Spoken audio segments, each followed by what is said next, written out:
नमस्कार, जय हिंद दोस्तों। स्वागत है आपका अपना YouTube channel important MCQ by Sandeep में। दोस्तों, जैसा कि आपको मालूम है, यूपी टेट परीक्षा के आयोजन की तिथि घोषित कर दी गई है, जो कि है 25 जुलाई। और यूपी टेट 2021 का जो रिजल्ट आना है वो 20 अगस्त को आना है। तो इससे संबंधित जितनी भी तैयारियां हैं हम लोग शुरू कर चुके हैं। ज़्यादा से ज़्यादा लोग अब अपनी पढ़ाई भी शुरू कर चुके होंगे। तो अगर हमें यूपी टेट फर्स्ट अटेम्प्ट में ही क्लियर करना है तो हमें पूरी रणनीति के साथ पढ़ाई करनी होगी। और दोस्तों, आज हम आपके लिए जो वीडियो लेकर आए हैं कि प्रत्येक विषय में कितने नंबर लाए जाए कि यूपी टेट आसानी से पास हो जाए। जैसा कि आपको मालूम भी होगा कि यूपी टेट में कुल मिलाकर 5 सब्जेक्ट पूछे जाते हैं: बाल विकास, हिंदी, अंग्रेजी या संस्कृत, यानी अंग्रेजी या संस्कृत में से कोई एक विषय आपको लेना होता है।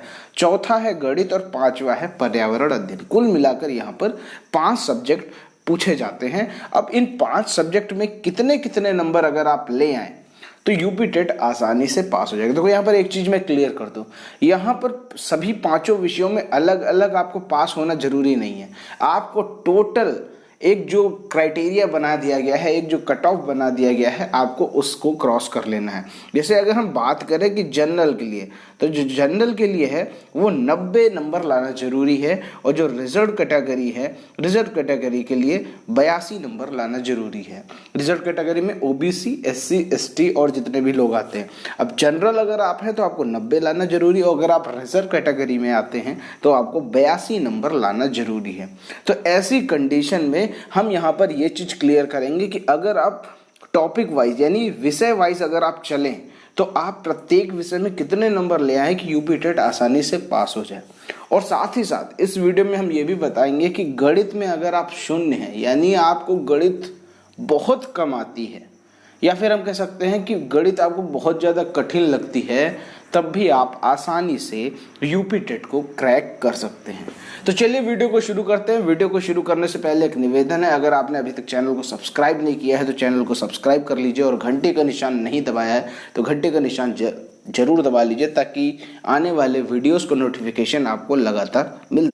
चलो यहाँ पर अब हम डिटेल में ये समझ लेते हैं कि प्रत्येक विषय में कितने नंबर लाए जाएं कि यूपी टेट हम आसानी से क्लियर कर लें। देखो, सबसे पहले हम आपको बता दें, देखो मैं पहले भी बता चुका हूँ कि अगर आप जनरल से बिलोंग करते हैं तो आपको 90 नंबर लाना जरूरी है। अब इस 90 नंबर को हमने विषय वाइज डिवाइड किया हुआ है कि जनरली क्या होता है कि जो कुछ सब्जेक्ट होते हैं वो लगभग सभी स्टूडेंट के लगभग मजबूत होते हैं।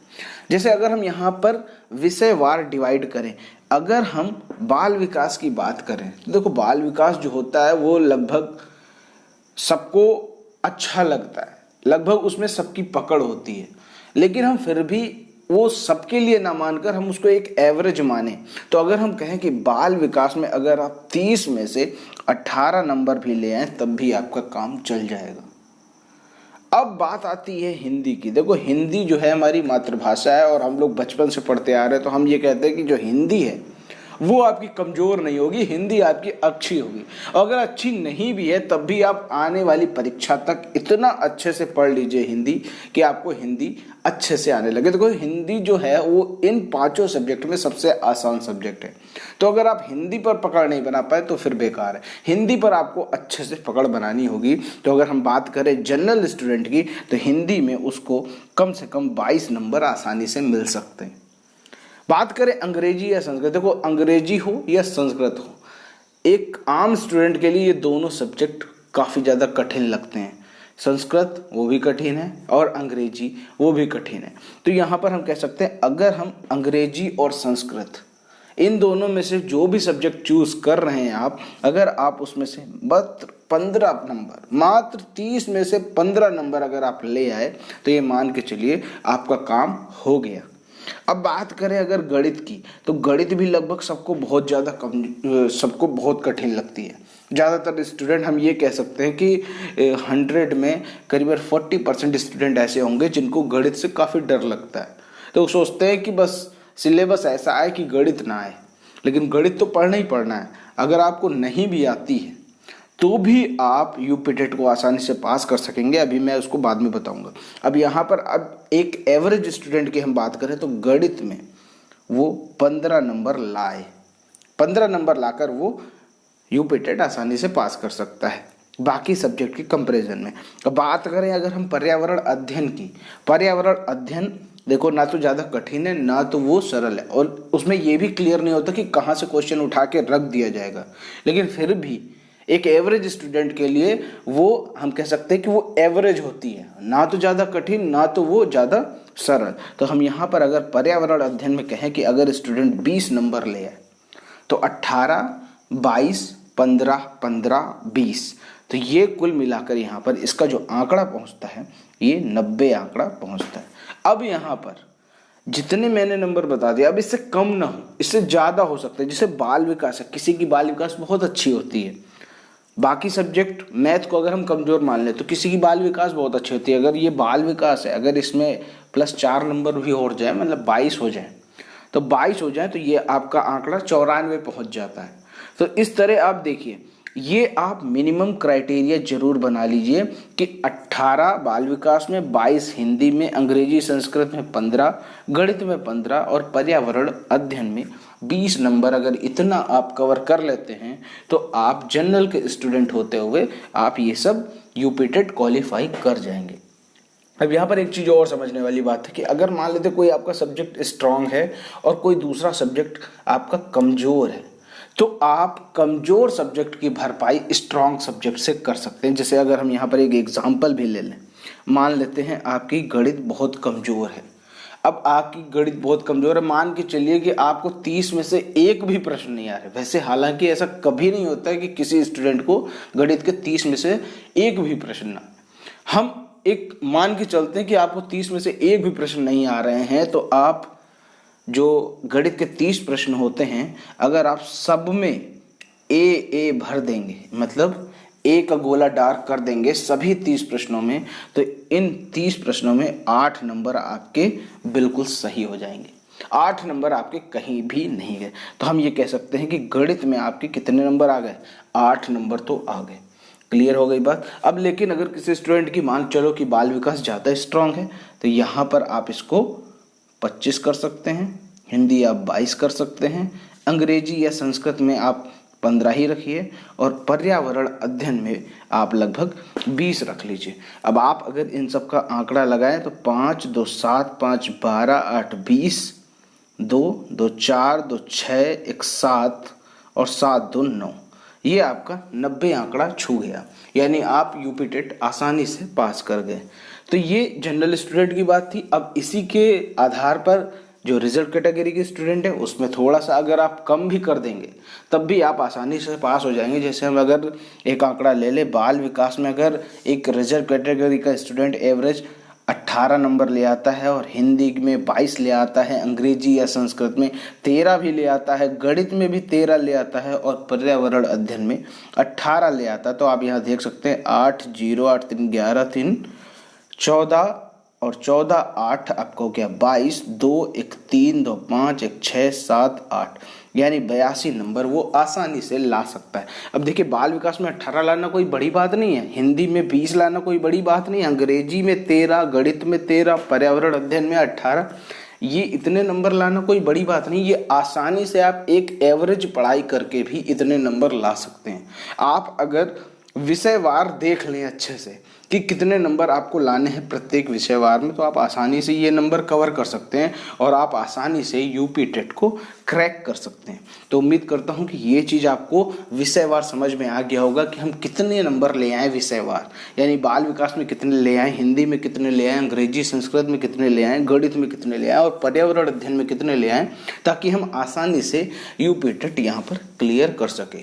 हो सके तो आप वीडियो को रिवाइंड करके उसका स्क्रीनशॉट भी ले सकते हैं कि आप किस सब्जेक्ट में कितने नंबर ले आए, जो आप आसानी से यूपी टेट को क्लियर।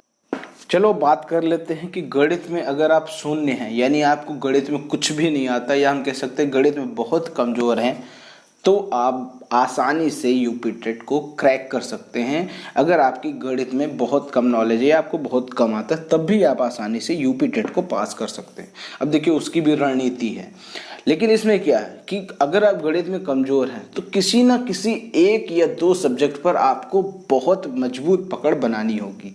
अगर आपकी गणित कमजोर है तो चाहे तो आप बाल विकास को पकड़ लो, चाहे तो आप हिंदी को पकड़ लो, या फिर पर्यावरण अध्ययन को भी पकड़ लो। इन 3 सब्जेक्ट में या तो तीनों को पकड़ो या तो 2 को पकड़ो। इन तीनों में से 3 या 2 को अच्छे से पूरा 100% तैयार कर लो, ठीक है। क्योंकि बाल विकास का भी जो पोर्शन आता है वो भी लिमिटेड होता है, एक लिमिटेड एरिया में सिलेबस होता है इसका, और वही आपको अच्छे से पढ़ लेना होता है। अगर आप बाल विकास को अच्छे से पढ़ लेते हैं तो ये मान के चलिए कि आप 22 से 25 स्कोर कर सकते हैं, ठीक है। और अगर हिंदी की बात करें, हिंदी हमारे हिसाब से काफ़ी ज़्यादा आसान होती है, तो हिंदी के हिसाब से अगर हम कहें तो यहाँ पर हम हिंदी में भी 22 से 25 स्कोर कर सकते हैं आसानी से, बिल्कुल आसानी से हम हिंदी में 22 से 25 और 25 से भी ज़्यादा स्कोर कर सकते हैं। अब अगर हम अंग्रेजी और संस्कृत की बात करें तो हम कह सकते हैं कि एक एवरेज स्टूडेंट, या हम कह सकते हैं एक जो मैथ में कमज़ोर स्टूडेंट होगा उसकी अमूमन अंग्रेजी या संस्कृत भी कमज़ोर हो सकती है। तो हम यहाँ पर अंग्रेजी या फिर संस्कृत से मात्र 10 से 15 नंबर ले लेते हैं। अब हमने बताया था कि जो गणित में बिल्कुल शून्य होता है बालक, अगर वो 30 क्वेश्चन, जितने भी गणित के क्वेश्चन आते हैं सब में ए कॉलम भर देगा, या बी सब में भर दे, जो भी भरे सब में वही भरे, बी भरे तो सब में बी भरे पूरे 30 प्रश्नों में, सी भरे तो पूरे 30 प्रश्नों में सी भरे, डी भरे तो पूरे 30 प्रश्नों में डी भरे। इससे हम क्या होगा, इससे कम से कम 8 क्वेश्चन आपके बिल्कुल सही हो जाएंगे। बात करें पर्यावरण अध्ययन की, तो पर्यावरण अध्ययन भी थोड़ी हम मजबूत कर लेते हैं आने वाली परीक्षा तक, तो ये मान के चलिए हम यहाँ पर कम से कम 20 नंबर आसानी से प्राप्त कर सकते हैं। तो आप यहाँ पर एक एवरेज, ध्यान से देखिए, आपका जो एवरेज आंकड़ा पहुँच जाएगा वो 90 के पार पहुँच जाएगा। और ये 90 के पार तब पहुँच रहा है जब आपको गणित बिल्कुल भी नहीं आता। हालांकि ऐसा कोई भी स्टूडेंट नहीं होगा जिसको 30 में एक भी प्रश्न ना आते हों। हम फिर भी वही क्राइटेरिया लेकर चल रहे हैं कि आपको गणित बिल्कुल नहीं आती, आप देख रहे हैं, तब भी यहाँ पर ये जो आंकड़ा है, ये आंकड़ा आपका 90 के पार जा रहा है। तो दोस्तों, इस वीडियो में आपने अच्छे से देख लिया, अच्छे से समझ लिया कि प्रत्येक विषय में हम कितने नंबर ले आएँ जो यूपी टेट आसानी से पास हो जाएं। और यहाँ पर हमने ये भी जान लिया कि गणित में अगर आपको बिल्कुल भी नहीं आता या आप गणित में बिल्कुल शून्य हैं, तब भी आप आसानी से यूपी टेट कैसे पास कर सकते हैं। उम्मीद करता हूँ कि ये रणनीति आपको पसंद आई होगी, और अगर इसी रणनीति के तहत आप आगे की तैयारी करते हैं तो लिख के रख लीजिए कि यूपी टेट पास होने से आपको कोई भी रोक नहीं सकता। क्योंकि आप जानते हैं कि यूपी टेट का जब भी रिजल्ट आता है तो 20-25% से ज़्यादा रिजल्ट नहीं आता। काफ़ी ज़्यादा स्टूडेंट बैठते हैं, 6 लाख, 7 लाख, 10 लाख तक इस बार बैठ सकते हैं अभ्यर्थी, और जो रिजल्ट आता है वो 25% से ज़्यादा नहीं आता। तो उम्मीद ये की जाती है कि इतने सारे स्टूडेंट बैठते हैं और पास होते हैं सिर्फ 25%। तो यहाँ पर आपको उन 25% में जगह बनानी है, और फर्स्ट अटेम्प्ट में ही आपको अपना यूपी टेट क्रैक करना है। इन्हीं शुभकामनाओं के साथ वीडियो को ख़त्म करता हूँ। वीडियो पसंद आया हो तो वीडियो को लाइक करें, शेयर करें, चैनल को सब्सक्राइब नहीं किया है तो चैनल को सब्सक्राइब करके घंटी का निशान जरूर दबा लें, ताकि ऐसे ही वीडियो आपको लगातार मिलते रहें। मिलते हैं दोस्तों अगले वीडियो में, तब तक के लिए जय हिंद, जय भारत।